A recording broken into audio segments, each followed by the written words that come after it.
Signor Sindaco, oggi qui l'incontro con il Ministro Minniti per parlare essenzialmente di integrazione, migrazione, accoglienza. Ci sono i fatti di Cona e di Bagnoli. Qual è il vostro contributo e com'è la situazione in montagna?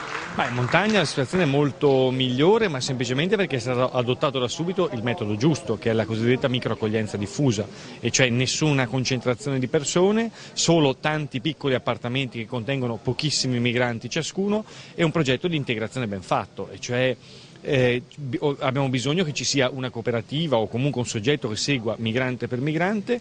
Da noi vengono fatti subito i corsi di italiano, i corsi di cultura italiana, non vogliamo lo scodellamento dei pasti, ma pretendiamo che le persone vadano a farsi la spesa e imparino a farsi da mangiare con i nostri prodotti italiani, e questo ha provocato comunque un sistema di integrazione evidente sotto gli occhi di tutti, perché sono persone che vivono esattamente come i bellunesi e spesso fanno volontariato insieme ai bellunesi. Questo è l'unico progetto di integrazione che può funzionare, che non risolve tutti i problemi, ma sicuramente li minimizza, mentre invece i grandi assembramenti generano situazioni come quelle di Cona e Bagnoli. Ma come mai i grandi assembramenti in pianura? Perché i sindaci hanno detto no, però gli stessi sindaci che dicono che possono dire di no, però questo non implica che se il prefetto volesse troverebbe delle soluzioni con dei privati, quindi in qualche modo non ci stanno ad avere la croce addosso. La volontà dei sindaci purtroppo è poco rilevante, nel senso che chi decide qui è il Ministero dell'Interno attraverso le proprie prefetture. È evidente però che quello che noi dobbiamo fare è andare a ricercare un rapporto molto stretto con le prefetture, convincendo le prefetture del fatto che l'unico sistema per tenere sotto controllo la situazione è questo. Io capisco un prefetto a cui il Ministro dice sistemami 1000 persone e che quindi la soluzione più immediata e più semplice sia quella di trovare una struttura e cacciare dentro 1000 persone.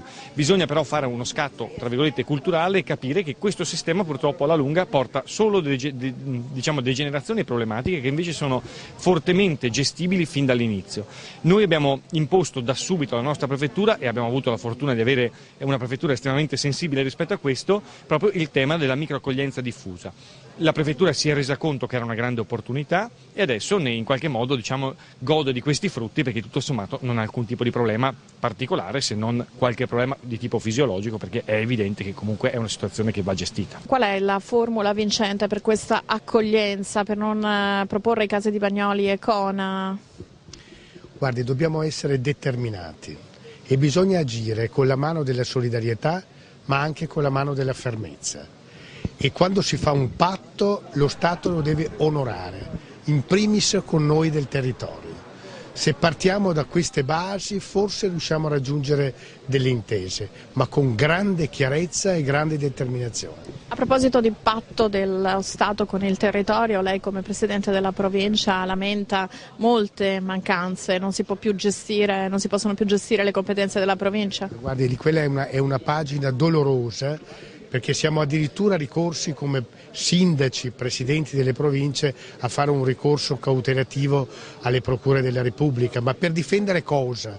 Non per difendere la casta, che non esiste perché tra l'altro lo facciamo a titolo gratuito, ma per difendere i sacrosanti diritti fondamentali dei cittadini e i diritti dei cittadini che pagano le tasse è di avere delle strade provinciali dignitose, no? E di avere delle scuole dove mandiamo i nostri figli a studiare che siano scuole sicure, anche dal punto di vista della prevenzione antisismica, ad esempio, che mica ci metteremo a piangere sulle disgrazie. Ecco, su questo la strada per il patto non mi pare molto semplice. Senta, per quanto riguarda sempre gli immigrati, se c'è una stretta di Minniti, la convince?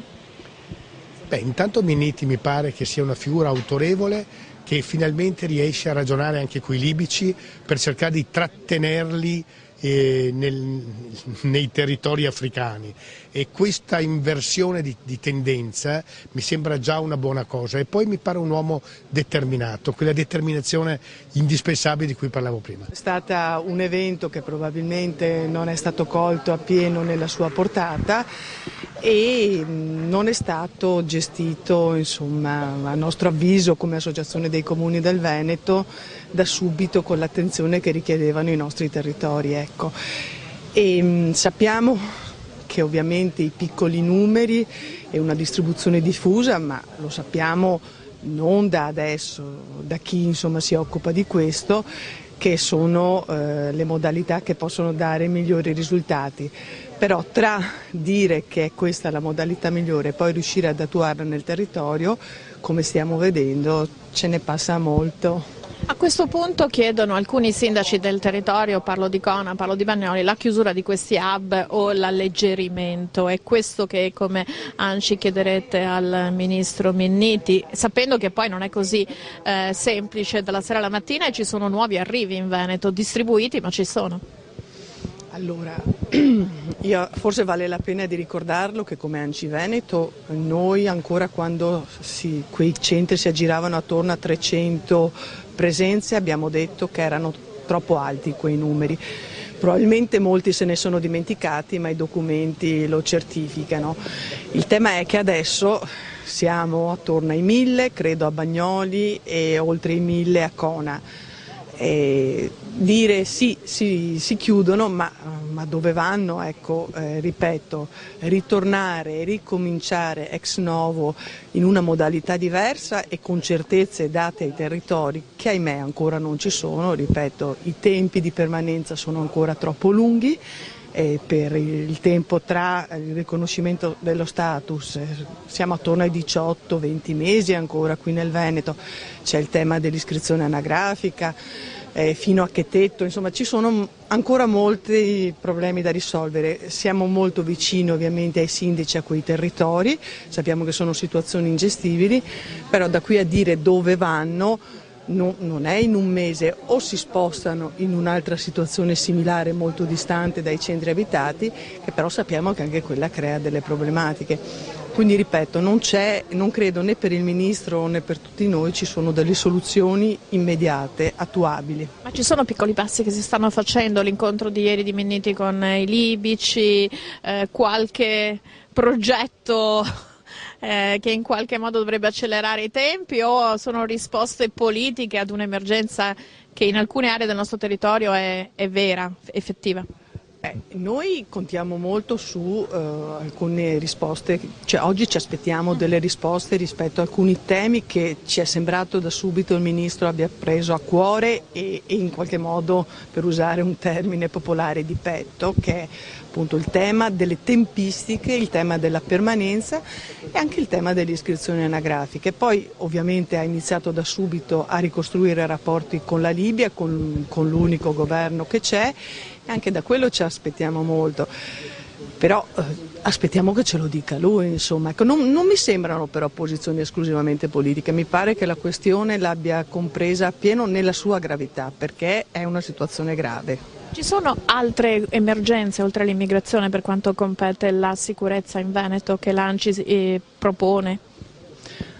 Io farò un'apertura adesso di saluto e porterò così alla luce quello che noi sindaci viviamo ogni giorno, una richiesta pressante e importante da parte dei cittadini di maggiori controlli, di maggiore presenza delle forze dell'ordine, di polizia locale, cioè hanno bisogno, c'è una percezione, un bisogno importante di presenze sul territorio, quindi di vedere le forze in giro.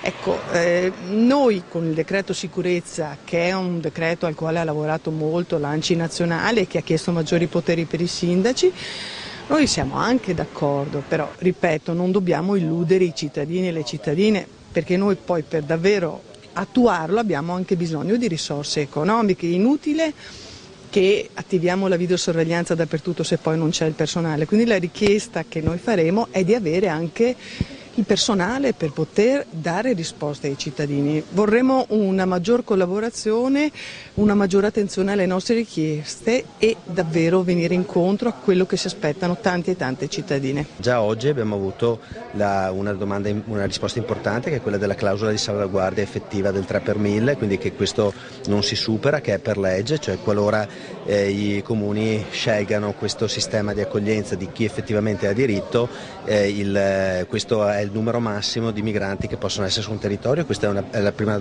cosa importante. La seconda cosa importante sono la drastica riduzione dei tempi per il riconoscimento dei status, che appunto si cala in quel modo giusto finalmente di affrontare il tema, che è quello di discernere tra diritto d'asilo, che è regolamentato da legge internazionale, e immigrazione, che è regolamentato da legge nazionale. Io ho avuto delle risposte positive, i passi fatti sono importanti, adesso è fondamentale continuare tutti i comuni insieme e lavorare in sinergia con il Ministero, e i passi fatti sono importanti. Ha detto qualcosa sulla chiusura, ecco appunto, di qualcuno, o anche l'alleggerimento di alcune presenze, la Serena piuttosto che Bagnoli e Cona? Allora, su Bagnoli e Cona non lo so, so che ha incontrato loro due con noi, con il sindaco io ho rappresentato anche la richiesta del sindaco di Casier, abbiamo avuto rassicurazioni che la strada è quella per arrivare allo svuotamento, alla riduzione della... Allora, lo svuotamento presuppone una risposta all'accoglienza diffusa in massa, e quindi quello è l'obiettivo al quale vogliamo tendere. Sicuramente il primo passo sarà una riduzione dei numeri. Che tempi vi ha dato? I tempi già da subito, la quantità per quanto possibile, quindi già da adesso si sono incominciati a togliere i primi migranti, sono già diminuiti la settimana scorsa di una settantina di numeri, e speriamo che continui questa strada. Presidente della Regione, sindaci leghisti, è un'occasione mancata per lei? Ma tutte le occasioni di dialogo mancate sono un'occasione mancata, quindi mi è dispiaciuto. Sicuramente il Presidente Zaia aveva delle motivazioni, me le ha rappresentate con una lettera. Mi sarebbe piaciuto fosse stato qui, avrebbe sicuramente arricchito il dibattito, e ci saremmo probabilmente anche trovati su un terreno comune, che è quello di in che modo gestire chi ha diritto a rimanere. Siccome uno dei cavalli di battaglia, la sua idea sull'immigrazione era cercare di trovare collocamento a quelli che hanno diritto d'asilo, quindi articolo 15 della Convenzione di New York, Trattato di Ginevra, ecco, penso che quello sia un terreno comune nel quale parlare, e mi sarebbe piaciuto potermi confrontare su qualcosa che pensiamo allo stesso modo e avere l'aiuto del Presidente della Regione su attuare un'accoglienza diffusa di chi ha diritto.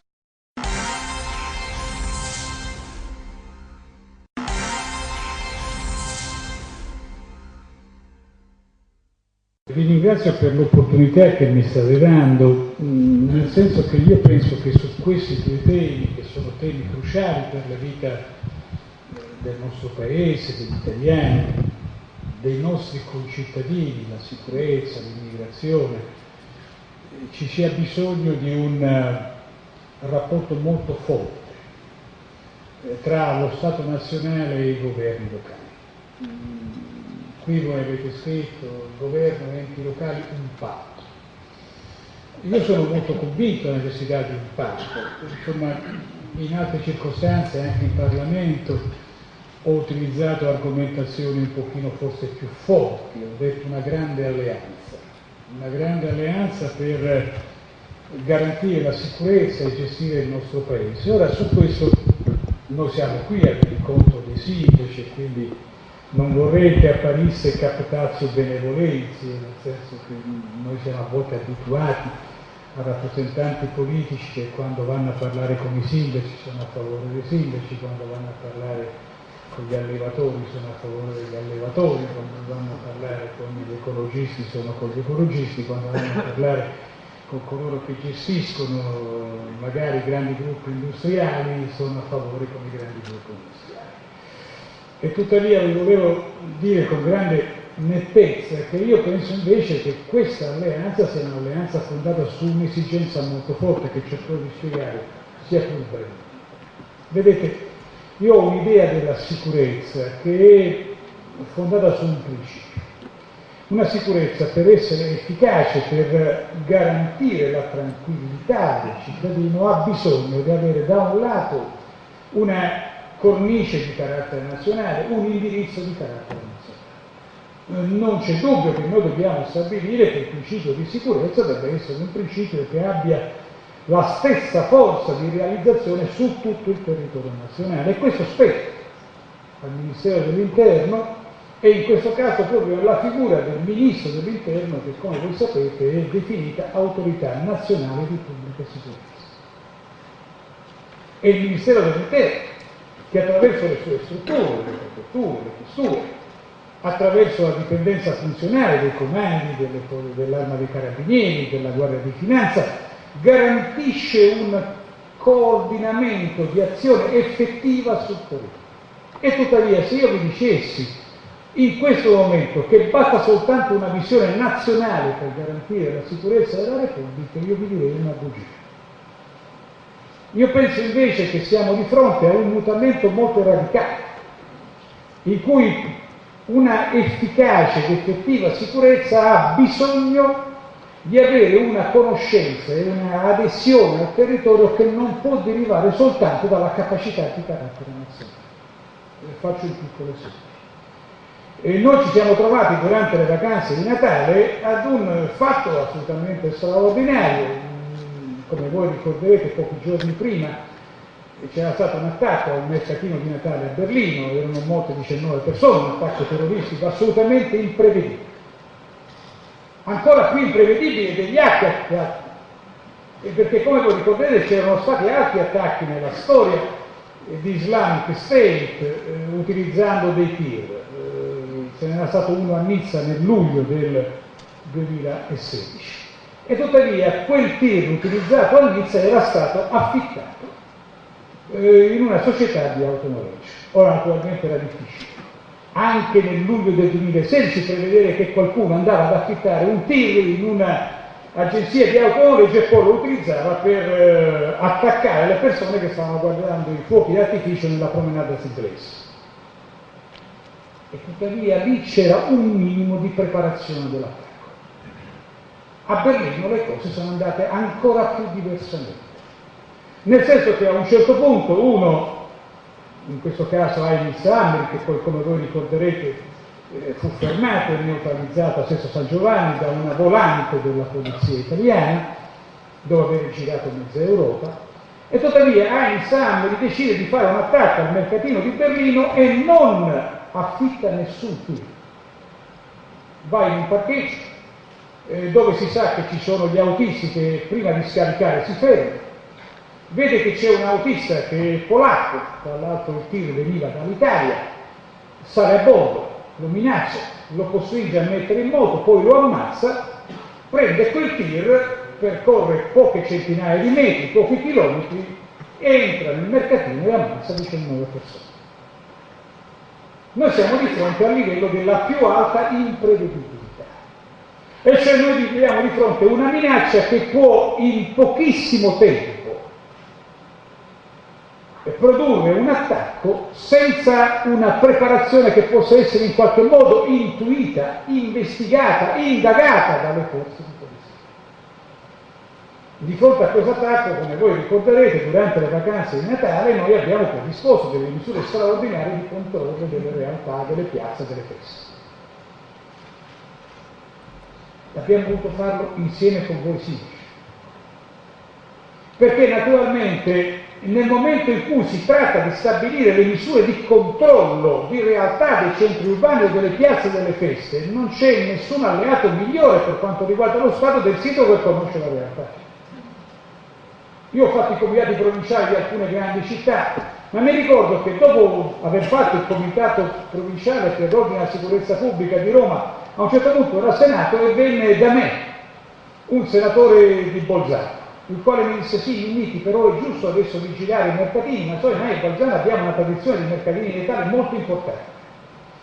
E tuttavia dobbiamo stare attenti perché bisogna stabilire i punti di ingresso, dietro c'è il fiume, cioè mi ha raccontato tutta una questione relativa alla dislocazione della città di Bolzano che naturalmente io non conoscevo e non potevo conoscere. E la mia risposta è stata: vedi, di al tuo sindaco di mettersi in contatto immediatamente con la prefettura e con le forze di polizia, in maniera da poter coordinare immediatamente un piano che sia naturalmente tenga conto dell'esigenza nazionale che viene data, che è quella appunto di garantire la sicurezza nel momento in cui c'è un appuntamento così importante come Natale, ma che sia adattato alla realtà del territorio.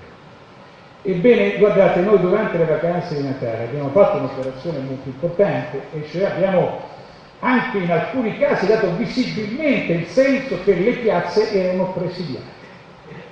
E tuttavia la cosa più importante di quel presidio è stato il fatto che la gente ha potuto fruire il Natale e le feste con tutta tranquillità. Cioè non c'era il senso che a un certo punto la presenza della camionetta della forza di polizia, la presenza della camionetta delle forze armate rappresentasse un punto di impedimento di una fruizione di una festività. Ed è questo il significato principale di questa alleanza. Io penso cioè che non è possibile garantire lo stesso modello di sicurezza da Vicenza, Treviso, Belluno fino ad Agrigento. Ogni realtà ha la sua specificità. E la specificità la garantiscono i sindaci. Ed è per questo che noi abbiamo fatto un passo importante. Guardate, io vi ho ascoltato con grande attenzione e terrò conto delle cose che voi mi avete detto. E tuttavia mi si consenta di dire che noi abbiamo preso in mano delle questioni e abbiamo incominciato a parlare con i fatti. Nel senso che io sono da poco più di 3 mesi che faccio il Ministro dell'Interno, non ho mai utilizzato in nessun mio intervento, anche quello più impegnativo, anche quello che magari aveva bisogno di avere un affidavito di fiducia, il verbo coniugato al futuro. Io avverto un logoramento delle parole. Chiaro? Io avverto una stanchezza verso quelli che dicono che faranno e poi non fanno. Io sono Ministro dell'Interno ma ascolto la gente. È il mio dovere ascoltare la gente. E quindi ogni volta che io parlo, ogni volta che faccio qualunque tipo di iniziativa pubblica, io faccio un'iniziativa pubblica dopo aver fatto. Spiego quello che ho fatto. Non racconto quello che fa. E da questo punto di vista sono venuto qui non parlando del patto che dobbiamo fare, ma parlando di un'iniziativa che è stata coordinata e costruita insieme con l'ANCI nazionale, che oggi è un decreto della Repubblica Italiana. E come voi sapete i decreti sono immediatamente esecutivi, cioè sono leggi dello Stato. E quel decreto stabilisce e che c'è una moderna idea di sicurezza in cui il sindaco svolge un ruolo molto importante. Guardate, addirittura, lo dico perché questo è un elemento a mio avviso molto importante, per le città metropolitane nel decreto per la sicurezza urbana è previsto che il sindaco insieme col prefetto co-convochi e co-presieda il comitato provinciale per l'area metropolitana. Voi comprendete cosa significa questo? Per un'idea dello Stato che naturalmente è sempre stata molto gelosa delle proprie prerogative. Il sindaco co-convoca e co-presiede. È un riconoscimento a mio avviso particolarmente importante. Si stabiliscono poi strumenti particolarmente rilevanti, poteri di ordinanza, c'è un coordinamento permanente tra l'attività della prefettura, della questura, dei comandi delle forze di polizia, i comandi dei vigili urbani e il sindaco. Mi si dice ma per la polizia urbana abbiamo sbloccato il turnover. Abbiamo sbloccato il turnover. Da questo momento in poi i sindaci possono assumere nuovi vigili urbani. Io penso che questa sia stata una scelta giusta. Perché io penso che la polizia locale costituisce con la sua specificità un punto fondamentale delle politiche di sicurezza sul territorio con la sua specificità, con il fatto che appunto è polizia locale. Abbiamo stabilito per esempio una cosa che veniva richiesta da tantissimo tempo, che era quello dell'equo indennizzo per i vigili urbani. Ecco, vorrei trasmettervi un messaggio. Noi abbiamo fatto qualcosa, non abbiamo promesso che l'avremmo fatto. E io continuo a pensare che il modello di sicurezza in cui i sindaci svolgono un ruolo fondamentale, per me è un elemento molto importante, perché il sindaco conosce il territorio. Il sindaco sente e quello che dice la popolazione, il sindaco è il primo riferimento della popolazione, e non c'è dubbio che per costruire un modello di sicurezza moderno c'è bisogno di avere un rapporto diretto con la popolazione. E infine vi dico una cosa: per garantire la sicurezza di una piazza c'è naturalmente bisogno che quella piazza sia presidiata dalle forze di polizia, non c'è dubbio alcuno. C'è bisogno tuttavia che quella piazza sia illuminata, c'è bisogno che quella piazza abbia un principio di integrazione, c'è bisogno che ci sia una politica di sviluppo urbano e di arredo urbano. Tutto questo lo Stato non può farlo da solo, deve farlo insieme con gli enti locali. Questo è il significato del decreto di sicurezza urbana. Posso dirvi una cosa infine e concludo. Guardate, io ho ascoltato le sollecitazioni che voi mi avete fatto, io ne terrò conto delle vostre sollecitazioni come è giusto che sia. Faccio presente che abbiamo avuto anche sollecitazioni diverse, totalmente opposte. Un giornale, per esempio, ha pubblicato una mia foto, diciamo, con, invece di dire decreto per la sicurezza urbana, si mettezza. Nel senso che si è voluto trasmettere un messaggio che il decreto sulla sicurezza urbana fosse un messaggio per emarginare il più debole. È esattamente l'opposto.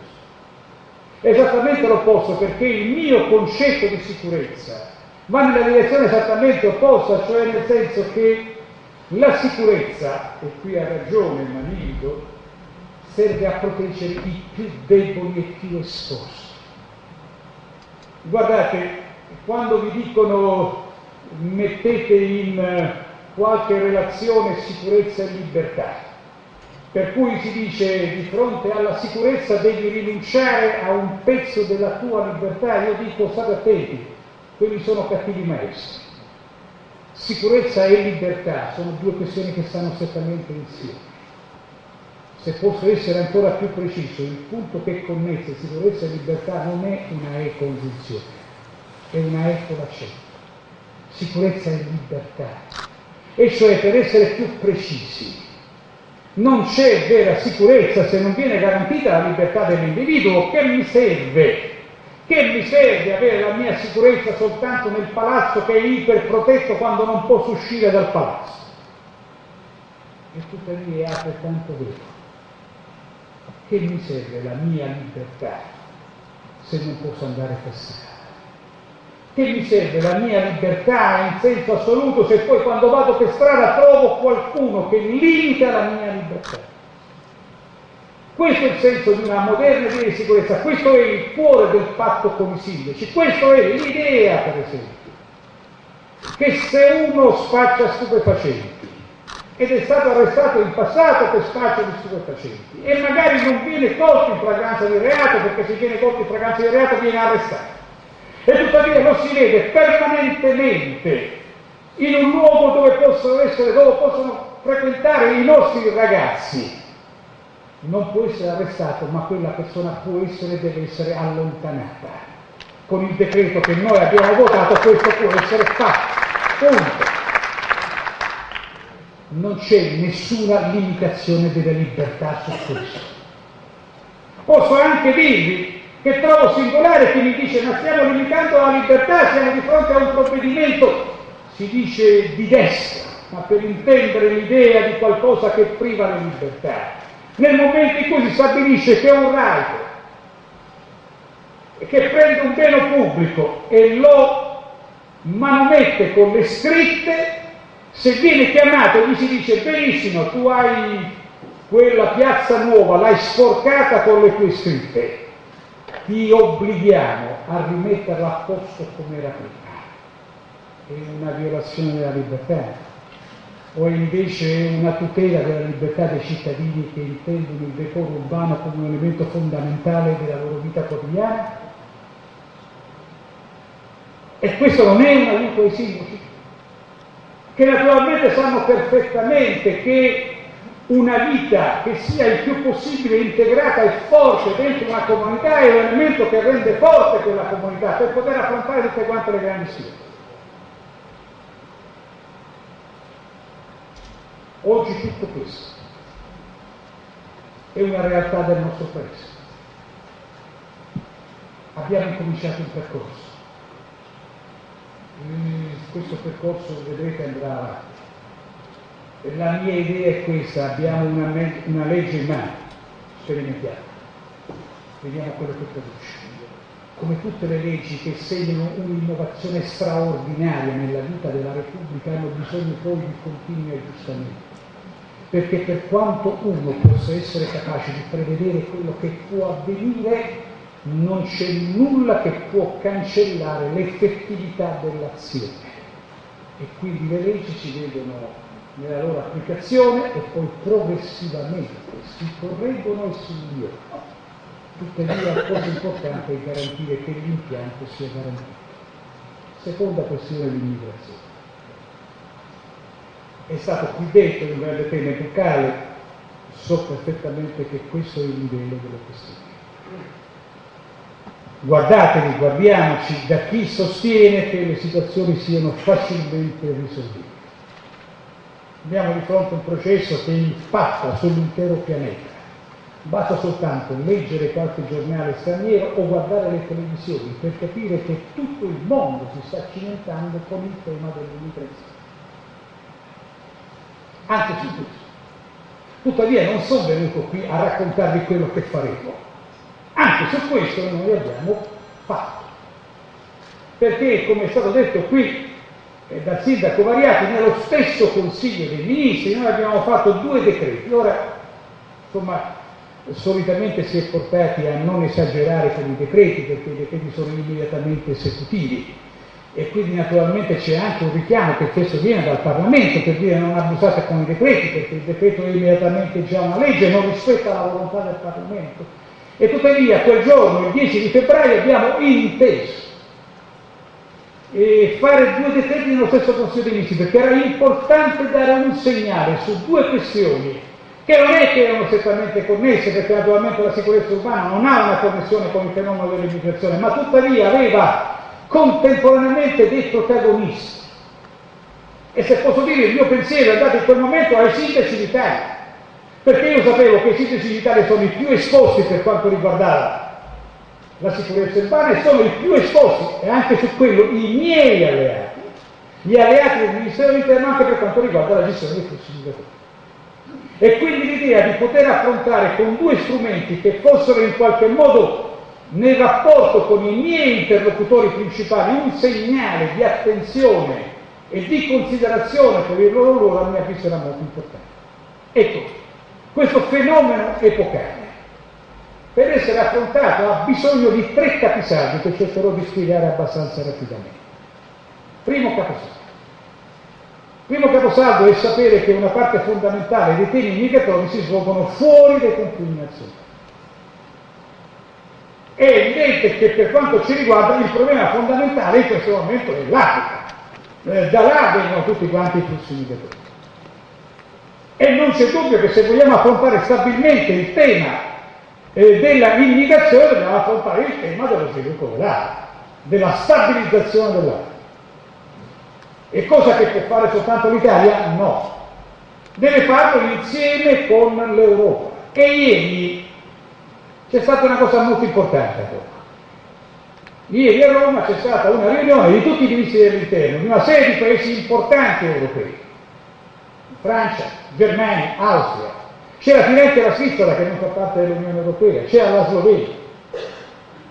E questi paesi insieme con l'Italia hanno deciso di costituire un gruppo permanente tra l'Europa e un gruppo di paesi europei e l'Africa settentrionale. C'era lì il ministro dell'interno tunisino, è venuto il presidente libico Serraj. E cioè dare l'idea che l'Europa comprende una cosa semplicissima, che in Africa si gioca una partita fondamentale per il futuro dell'Europa. Io sarei quasi per dire che l'Africa è lo specchio dell'Europa. Se l'Africa sta bene, l'Europa sta bene. Se l'Africa non sta bene, l'Europa alla fine non sarà nemmeno essa bene.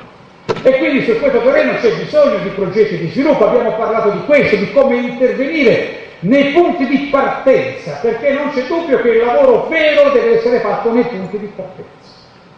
E tuttavia non possiamo limitarci soltanto a dire che il lavoro vero va fatto nei punti di partenza. E perché dice soltanto questo significa dare una impressione come se il problema potesse essere risolto domani mattina. È chiaro che l'intervento nei punti di partenza è un intervento di medio periodo e noi dobbiamo affrontare oggi il tema del governo dei flussi migratori, non fra 10 anni, perché fra 10 anni sarà troppo tardi. Sarà troppo difficile. Ed è per questo che abbiamo affrontato il tema del rapporto con i paesi dell'Africa settentrionale, sapendo che lì c'è un punto cruciale. Il punto cruciale riguarda la Libia. Questo è il senso, anche qui, di una cosa fatta, più volte evocata ma mai fatta, di un accordo tra l'Italia e la Libia sul governo dei flussi migratori. Un accordo e che prevede cose molto importanti e che tuttavia parte da un presupposto elementare: il 90% dei migranti che arrivano in Italia vengono dalla Libia. Il 90%. E la cosa però che dovete sapere è che il 90% arriva dalla Libia ma non c'è nessun libico. Solo la Libia è un paese di transito. E quindi l'unico modo per affrontare il tema del contrasto ai trafficanti di uomini, a quelli che non hanno alcun rispetto per la vita umana. Guardate, nelle ultime settimane è capitato spesso di salvare delle persone che stavano a bordo di gommoni con persone che precedentemente erano state ammazzate con un colpo in testa. E perché magari chi doveva salire sul gommone aveva paura, perché magari le condizioni meteo non erano molto favorevoli, perché magari non si considerava il mezzo sicuro, se ne ammazzavano, ne ammazzano 3 o 4 per fare poi costringere gli altri a seguire. È chiaro che ci troviamo di fronte a una tragedia drammatica. Nel 2016 nel Mediterraneo centrale sono morte 4.500 persone. Sono morte affogate 4.500 persone.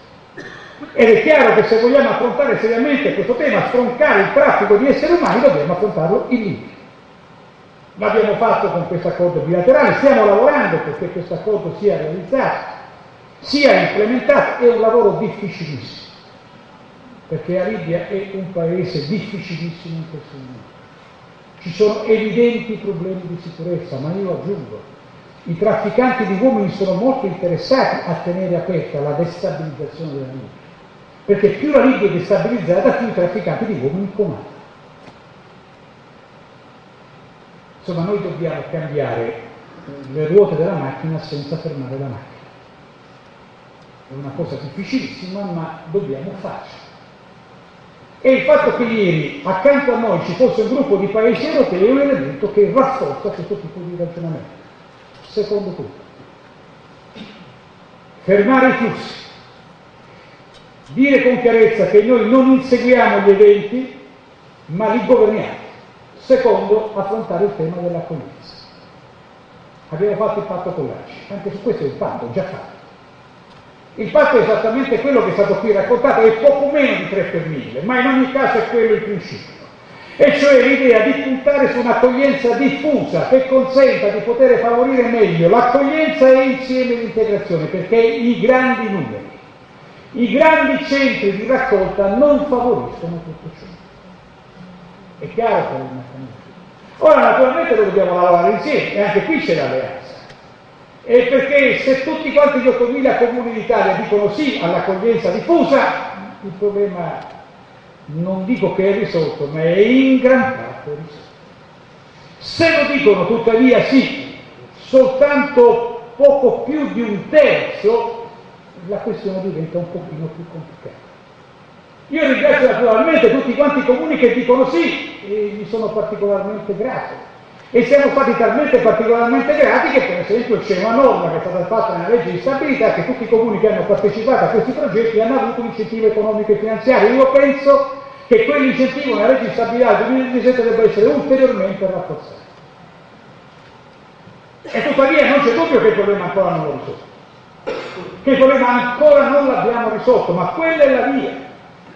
Accoglienza diffusa, qua mi si dice sì, mi inviti, però tu devi essere chiaro nel garantire alcune cose, sì, sono chiaro, ma non perché soltanto lo dice Minniti, perché di Minniti mi vuole fidare o non fidare, ma perché adesso lo dice la legge italiana. Perché noi abbiamo stabilito per decreto che interveniamo innanzitutto sui tempi per poter avere la risposta se uno ha diritto o non ha diritto alla protezione internazionale. Voi siete stati nei racconti che avete fatto un pochino troppo buoni. In questo momento, il momento dall'arrivo in Italia fino all'ultimo grado di giudizio per avere la risposta è mediamente 2 anni.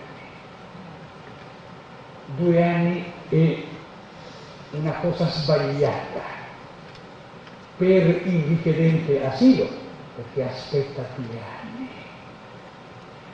2 anni per avere una risposta, voi comprendete che è la cosa peggiore anche per l'animo umano, è sbagliata per le comunità che accolgono i richiedenti asilo, perché è del tutto evidente che un'accoglienza per un certo numero di mesi ha un significato, e se quell'accoglienza può essere rinnovata con altri che arrivano perché nel frattempo hanno avuto una risposta, ha un significato. Un sindaco può spiegarlo meglio alla sua comunità, appunto perché c'è uno scambio di esperienze, di storie, di persone. Se invece sono sempre lo stesso gruppo di persone è difficile comprendere sia loro sia la comunità che li accoglie. Ed è per questo che nel decreto sull'immigrazione abbiamo proposto e deciso, perché già legge dello Stato, di abolire un grado di giudizio. Abolire un grado di giudizio.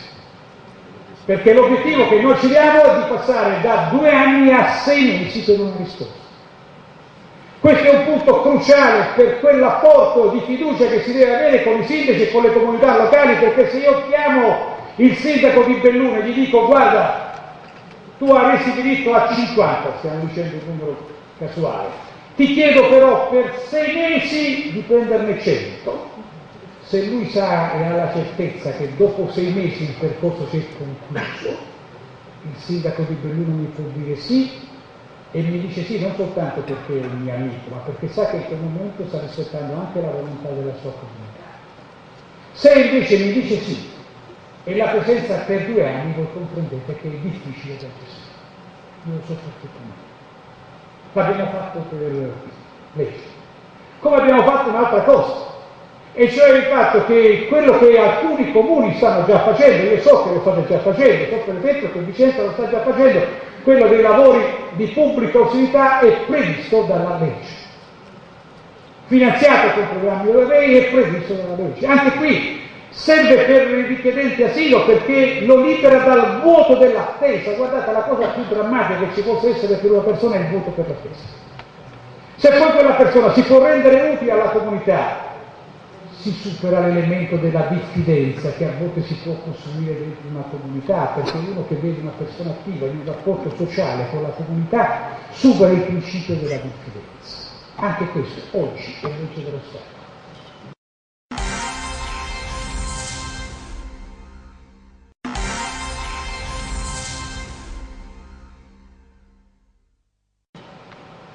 Vi sto raccontando queste cose perché arrivo qui al punto conclusivo.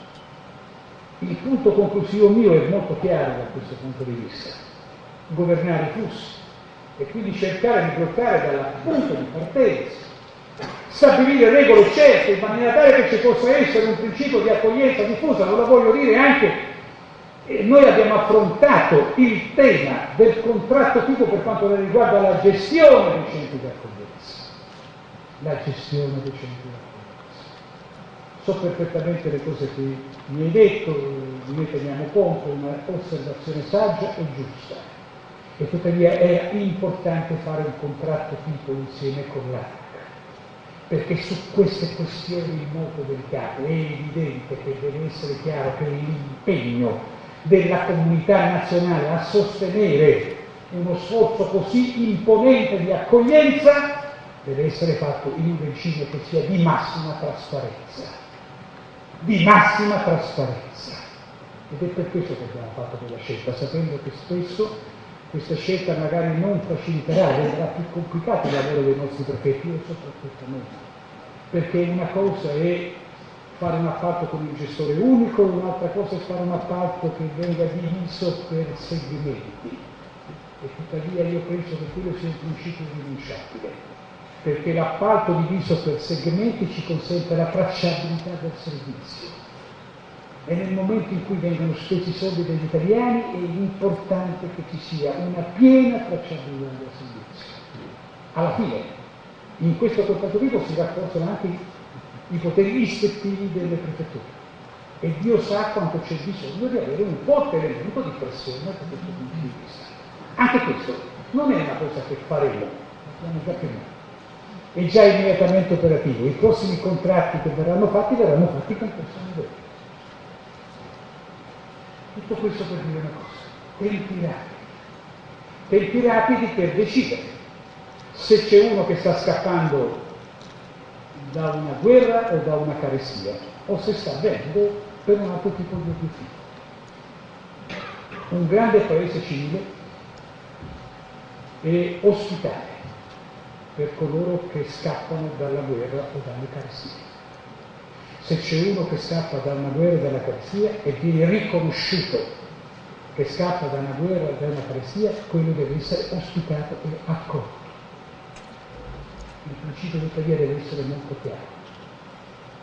Chi è regolare viene accolto, chi è irregolare e viola la legge viene respinto, punto. Viene respinto e rimpatriato nei propri paesi di appartenenza. Questo è un altro principio fondamentale. Stabilire chi ha diritto, stabilirlo nel tempo più rapido possibile per garantire il diritto individuale e il diritto collettivo. Se tuttavia uno non è dentro le regole e viola la legge, deve essere rimpatriato nel paese di appartenenza.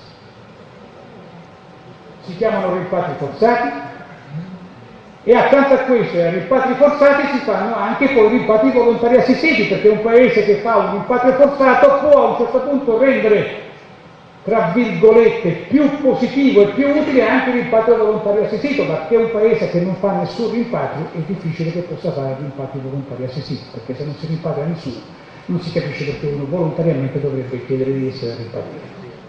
Punto. E questo è il mio commento.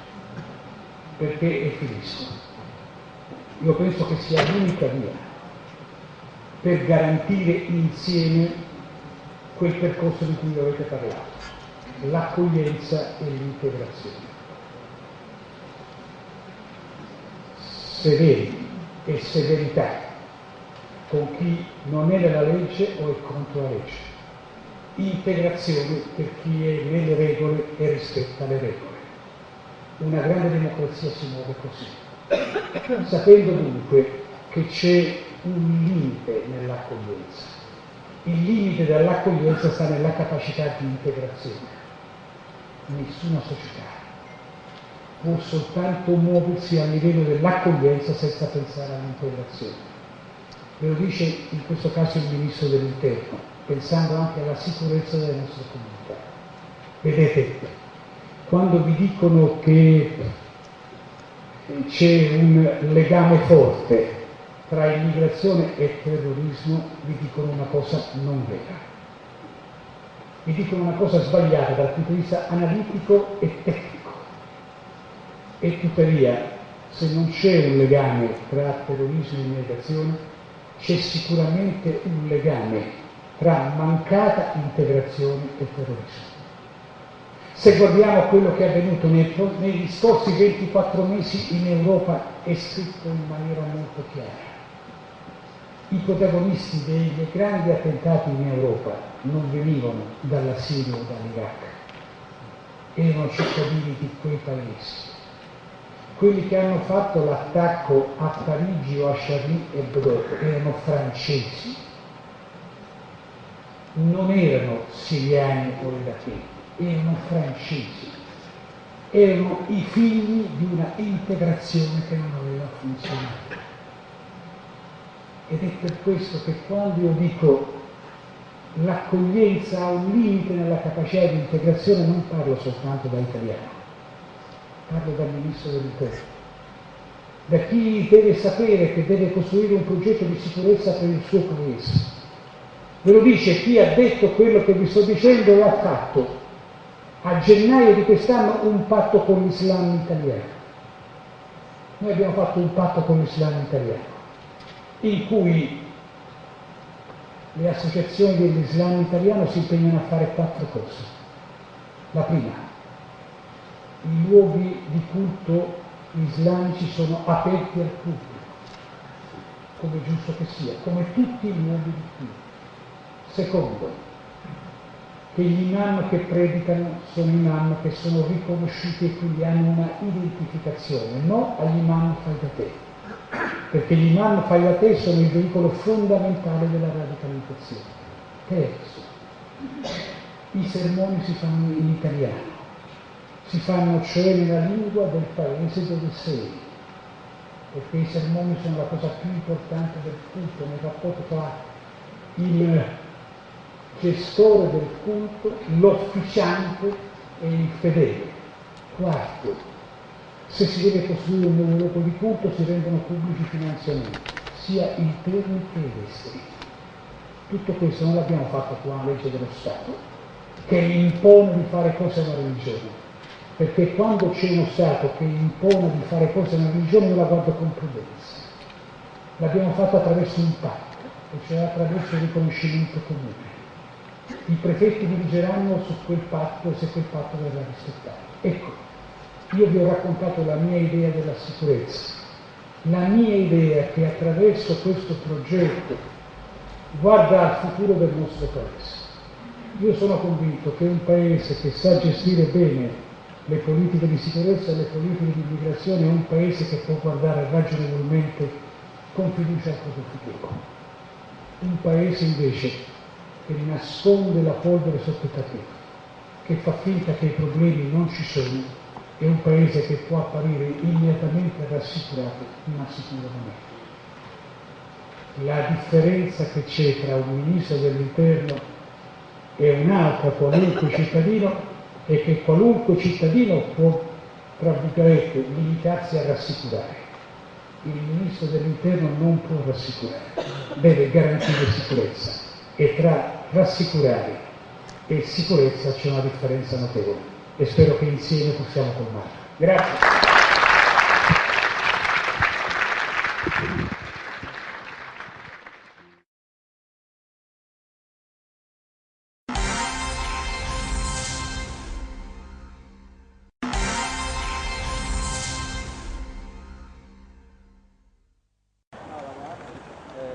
Una visita passata quasi inosservata se non fosse per lo spiegamento di forze dell'ordine davanti alla prefettura. Il ministro dell'interno Marco Minniti ha fatto tappa a Padova prima dell'incontro in programma a Treviso e ha incontrato i sindaci di Agna, Cona e Bagnoli all'indomani del duplice tentativo di stupro di 2 donne e dell'arresto del presunto aggressore.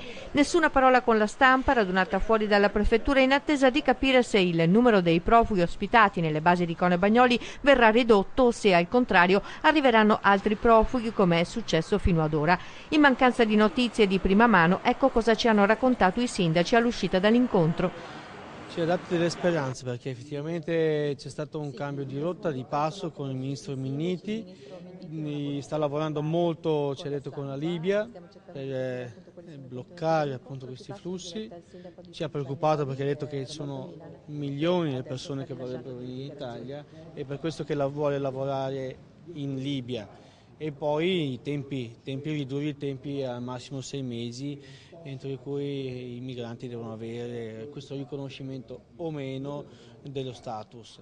Spiegato quali sono le politiche che già avete visto in questi giorni, insomma, di sviluppo all'estero, con accordi anche bilaterali, con visita in Libia, per i blocchi navali, tra 3-4 mesi avere la possibilità di avere queste motonavi che operano sul fronte mare, e poi si è impegnato apertamente, ci ha dato la parola, insomma, per intervenire fin da subito in queste 2 strutture per avere dei tagli, dei numeri. Chiaramente non ha la bacchetta magica, quindi non aspettiamoci che domani mattina ci possa avere il risultato, però si è impegnato nel giro di poche settimane a fare i tagli dei numeri, quindi a ridurre il numero.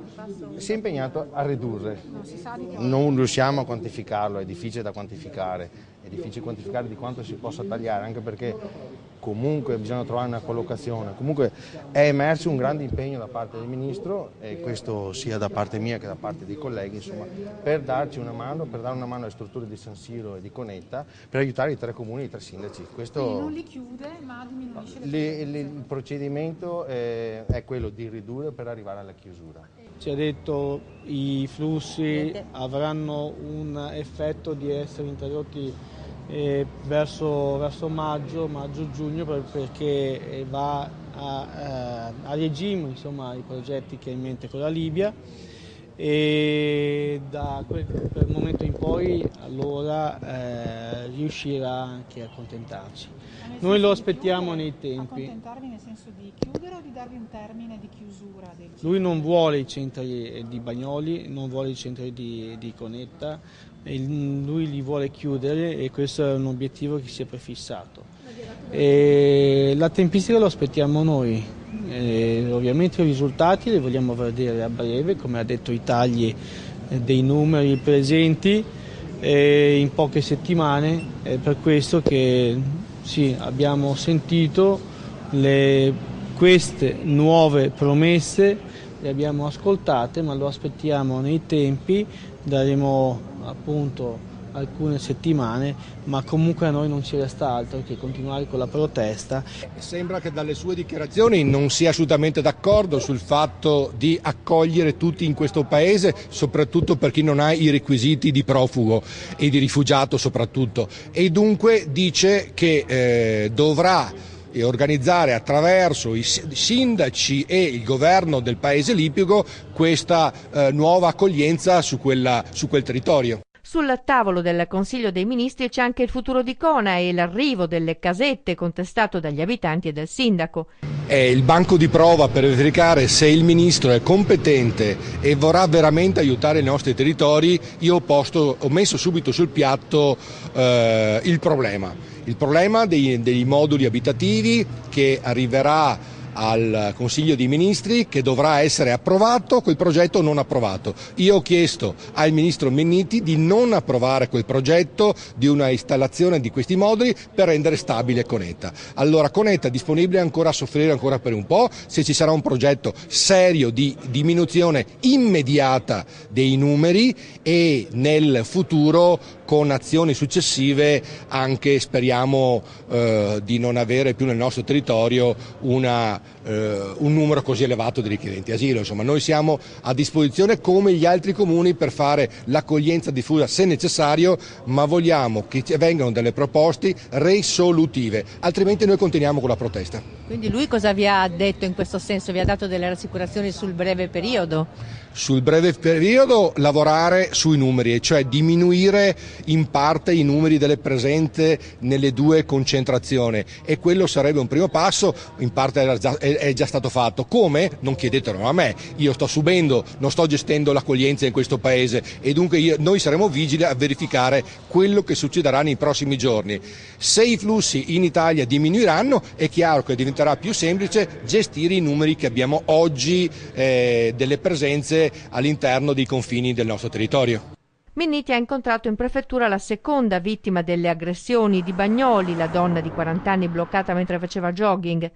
So che ha incontrato la ragazza, la donna, è un segno importante questo dell'incontro con la donna aggredita, che mi fa qui in prefettura, e che mi fa piacere, sì. E per cui sì, ovviamente gli effetti delle grandi concentrazioni, questi sono gli effetti delle grandi concentrazioni che appunto meritano la chiusura solo per questo episodio gravissimo. Quindi altre forze dell'ordine no? Cosa? Un rinforzo della sorveglianza no? Ma guardi, non è rafforzare la sorveglianza, che è già, le forze dell'ordine sono già molto presenti, è proprio togliere i migranti, ridurre i numeri e gestirli meglio. Questa è la sostanza, è il risultato che noi vogliamo. Non vogliamo più carabinieri, vogliamo Non vogliamo lo Stato di polizia, vogliamo lo Stato di diritto. Tutto sommato però i sindaci sembrano quindi essere soddisfatti con il ministro. Si è creata, hanno detto, una linea diretta, tanto che Minniti avrebbe dato loro anche il suo numero personale per monitorare una situazione che è sempre più difficile da gestire. L'arresto di ieri vi rassicura un po'? Mi assicura perché è arrivata una persona che ha detto che conosce il problema che abbiamo, al contrario del precedente ministro che addirittura non conosceva la situazione di Icona e Bagnoli. Una fiducia che non sarà a tempo indeterminato. Se non cambieranno le cose in poche settimane, i sindaci hanno confermato che non rimarranno che le barricate. Quanto al numero di profughi da ospitare nelle basi, ecco come la pensano. A zero vogliamo. Noi vogliamo a zero. Non ci resta altro effettivamente di continuare con la protesta se non vediamo effettivamente questi tagli entro poco tempo. Io vorrei vivere un paese, chi ha l'onere e l'onore di governarlo dicesse con quale progetto e cosa vuole fare, perché nessuno sappiamo se questo paese vogliamo accogliere per integrare, vogliamo accogliere per conquistare il paradiso, cosa vogliamo fare, lo deve dire il governo che è stato eletto o forse che non è stato eletto. Noi sindaci rappresentiamo i cittadini e vogliamo saperlo quanto lei cosa vuole fare questo governo. Dunque parlare di numeri oggi come oggi non è la soluzione.